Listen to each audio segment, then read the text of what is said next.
الرحمن الرحیم۔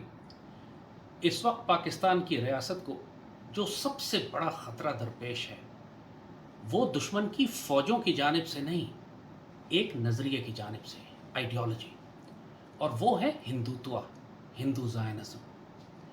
یہ ایک ایکسپینشنسٹ فیشسٹ آئیڈیالوجی ہے جس کا مقصد یہ ہے کہ برما سے لے کے افغانستان تک ایک ہندو راشٹرا، ایک ہندو حکومت بنائی جائے، اور اس کے درمیان سب سے بڑی رکاوٹ ان کے لیے جو ہے پاکستان کی ریاست ہے۔ یہ بات یاد رکھیے گا ہمیشہ کہ جب بھی کوئی بڑی بڑی تحریک بنتی ہے یا جنگیں لڑی جاتی ہیں، ان سے پہلے آئیڈیالوجی کو لانچ کیا جاتا ہے۔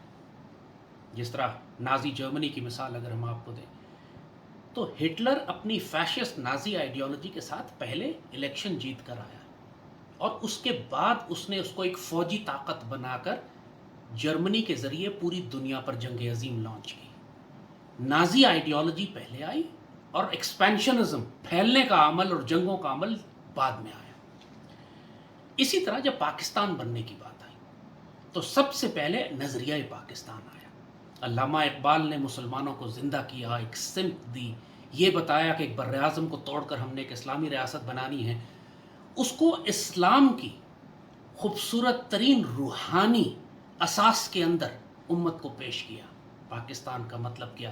لا الہ الا اللہ، لیا جائے گا تجھ سے کام دنیا کی امامت کا، کھول آنکھ زمیں دیکھ، فلک دیکھ، فضا دیکھ۔ کیا مسلمانوں کو جس طرح آپ نے زندہ کیا، اور قائد اعظم نے پھر اس نظریے اور اس آئیڈیالوجی کو لے کر پاکستان بنایا۔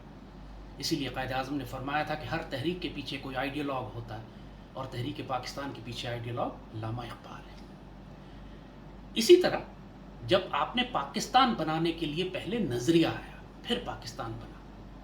اب یہی بات آپ کو سمجھنے کی ضرورت ہے کہ جب ایک ایکسپینشنسٹ ریلیجس ایکسٹریمسٹ آئیڈیالوجی آپ کے مقابلے پر آ رہی ہے تو اس کا مقابلہ کرنے کے لیے صرف آپ کو فوجیں لے کر نہیں آنی، آپ نے ایک کاؤنٹر نیریٹو بھی بلڈ کرنا ہے، آپ نے ایک نظریہ بھی بلڈ کرنا ہے۔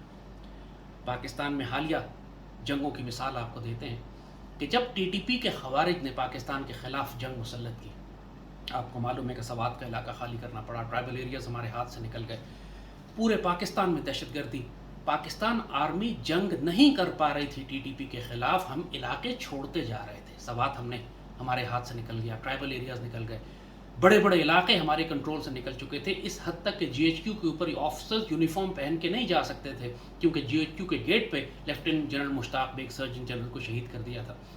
جی ایچ کیو پر حملے ہوئے، آئی ایس آئی ہیڈ کوارٹرز پر حملے ہوئے، ایکچولی پاکستان جنگ ہار چکا تھا۔ جب آفیسر یونیفارم پہن کے جی ایچ کیو میں نہ جا سکیں تو اس کے بعد کیا رہ جاتا ہے؟ یہ جنگ ہم اس لیے ہار رہے تھے کہ دشمنوں کا بیانیہ زیادہ مضبوط تھا، ان کا نیریٹو زیادہ اسٹرانگ تھا، وہ اپنے آپ کو مجاہد کہتے تھے، پاکستان کو کافر ریاست کہتے تھے۔ اور جب یہ فیصلہ کیا گیا 2007 میں، جنرل پاشا نے، آئی ایس آئی کے ڈائریکٹر جنرل تھے، دلیر اور غیرت مند آفیسر، اور جو ماشاءاللہ ان کی کنٹریبیوشن ہے پاکستان کے دفاع میں بہت کم لوگ جانتے ہیں، ان کے ساتھ براس ٹیکس کا ایک اسٹریٹجک الائنس ہوا تھا۔ اس وقت یہ فیصلہ کیا گیا تھا کہ ہندو زائنزم جو انڈیا میں اٹھ رہا ہے اس کو روکنے کے لیے، اور خوارج کو اور ٹی ٹی پی کو روکنے کے لیے پاک اسلام اور قرآن کی بنیاد پر ایک ریلیجس کاؤنٹر نیریٹو بلڈ کیا جائے گا۔ ہمارا بیانیہ ہماری روحانی اساس کے اندر ہوگا، پاکستان کی بنیاد اسلام پر ہے، ہم جو بھی بیانیہ بنائیں گے اس کی جڑیں اسلام اور قرآن و سنت میں ہوں گے۔ تو یہ فیصلہ اس وقت کیا گیا، اور آپ جو لوگ تاریخ یاد رکھتے ہیں ان کو معلوم ہے کہ اس وقت 2008 میں ہم نے ہندو زائنزم پر پروگرام کیے تھے۔ مودی کو تو لوگوں نے آپ دیکھا ہے، یہ جو ہندوتوا کی آئیڈیالوجی تو لوگوں کو اب پتہ چل رہی ہے، 2007-8 میں کسی نے ان کا نام بھی نہیں سنا تھا، لیکن براس ٹیکس نے ٹیلی ویژن پر سیریز کر کے ہم نے ہندوتوا آئیڈیالوجی کو ایکسپوز کیا۔ ہندو زائنزم کی اصطلاح بھی میری دی ہوئی تھی، اور دوسری جانب ہم نے خوارج، ٹی ٹی پی کے خلاف خوارج کا تصور بلڈ کیا، سیدی رسول اللہ کی حدیث نکالی، اس سے ثابت کیا کہ یہ اسلام کے مجاہد نہیں بلکہ جہنم کے کتے ہیں۔ اور جب یہ نظریہ پوری قوم میں پھیلا، فوج کو پتہ لگا، ہمارے قبائلی علاقوں میں لوگوں نے ان کی حقیقت کو جانا کہ سیدی رسول اللہ نے ٹی ٹی پی کے بارے میں کیا فرمایا ہوا ہے۔ اس کے بعد پاکستان آرمی اس قابل ہوئی کہ فوجی آپریشن کر کے ان کو پیچھے ہٹا سکے، جب اس کو حمایت ملنا شروع ہو گئی قبائلی علاقوں سے اور قوم سے، ورنہ پہلے قوم خلاف تھی پاک فوج کے۔ جب ہم اپنی فوج کی قربانیاں یاد کرتے ہیں، بڑی جدوجہد کر کے اور قربانیاں دے کر ہم نے اتنے شہداء دے کر اپنے علاقے آزاد کرائے ہیں، یہ کبھی نہ بھولیے گا کہ پاک فوج کبھی بھی یہ آپریشنز نہیں کر سکتی تھی، کامیابیاں نہیں لے سکتی تھی اگر ہم بیانیے کی جنگ میں، نیریٹو کی جنگ میں سب سے پہلے ٹی ٹی پی کو شکست نہ دیتے۔ یہ مائن فیلڈ جو پہلے بارودی سرنگ بچھی ہوئی تھی ہماری قوم کے رستے میں، اس بارودی سرنگ کو بیانیے کی جنگ میں شکست دی گئی۔ پہلے ہم نے ان کو ٹی وی پہ ڈسٹروائے کیا، نیریٹو میں ڈسٹروائے کیا، ان کے بیانیے کو تباہ کیا، ان کو مورل ہائی گراؤنڈ سے اتار کر جہنم کے گڑھے میں گرایا۔ جب یہ ذلیل و رسوا ہو گئے قوم میں، اس کے بعد پاک فوج نے جا کر ان کو تباہ و برباد کیا۔ اسی طرح اب جب بھارت کے خلاف ہم بات کرتے ہیں تو بھارت کی جتنی جنگی تیاریاں اس وقت ہو رہی ہیں وہ نظر آ رہا ہے سب کو کہ ایک بہت بڑی جنگ کی تیاری ہے۔ اب وہ بالا کوٹ کی طرح کے بمباری کر کے بھاگ نہیں جائیں گے، وہ پاکستان کے علاقوں پر قبضہ کرنا چاہتے ہیں، میسو انویژن۔ لیکن یہ سب کچھ ایک آئیڈیالوجی کے نیچے ہو رہا ہے، اور وہ ہے ہندوتوا۔ پچھلے دنوں پرائم منسٹر عمران خان نے بھی یہ بات کی کہ ہم تو ہندوستان سے امن کی بات کرنا چاہتے تھے، لیکن رستے میں ہندوتوا کی آئیڈیالوجی آ گئی۔ ایگزیکٹلی۔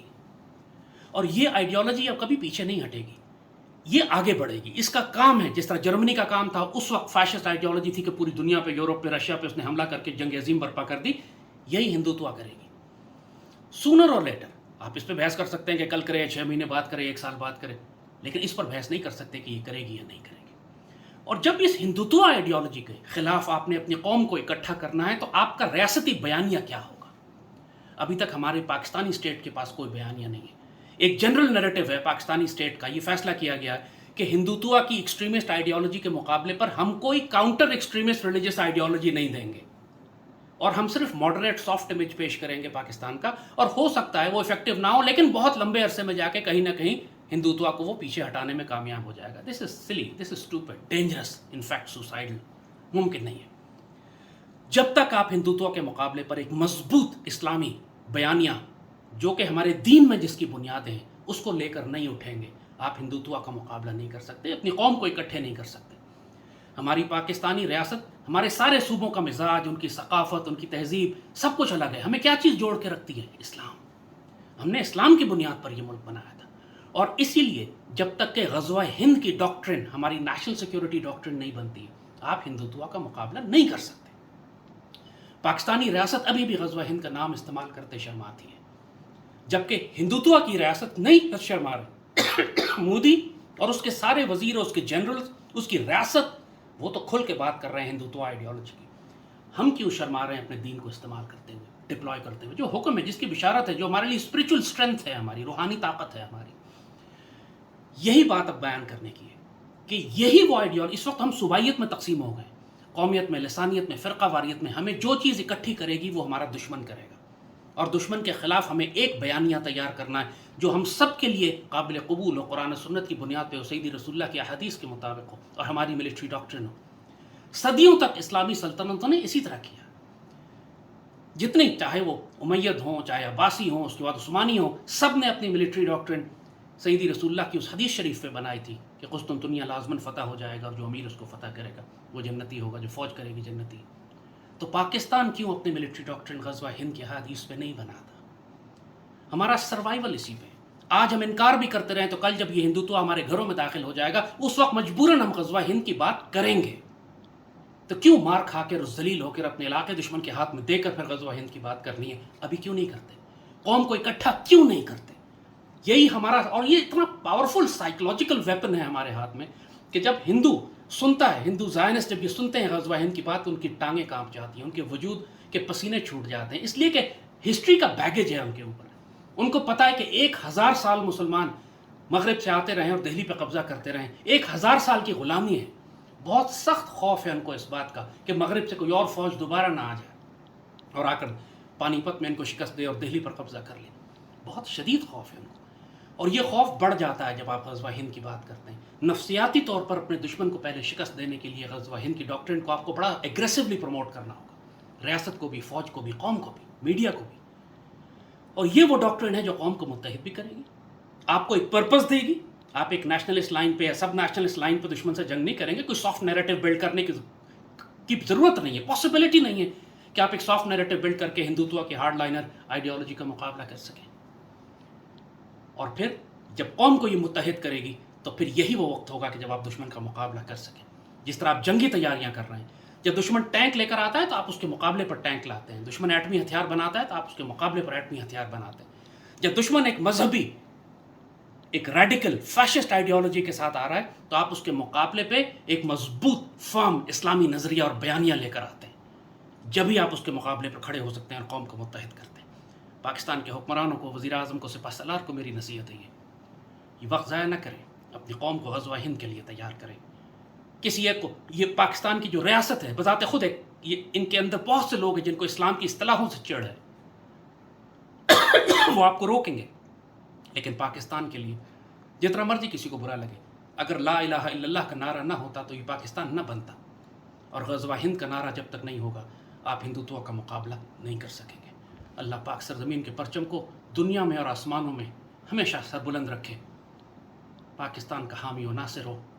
آپ سب کو توفیق دے اس بات کی کہ اس پاک سرزمین کی خاطر اپنی جان، مال اور عزت خرچ کر سکے، اور جب وقت آئے تو اللہ ہمیں سعادت کی اور شہادت کی موت نصیب فرمائے.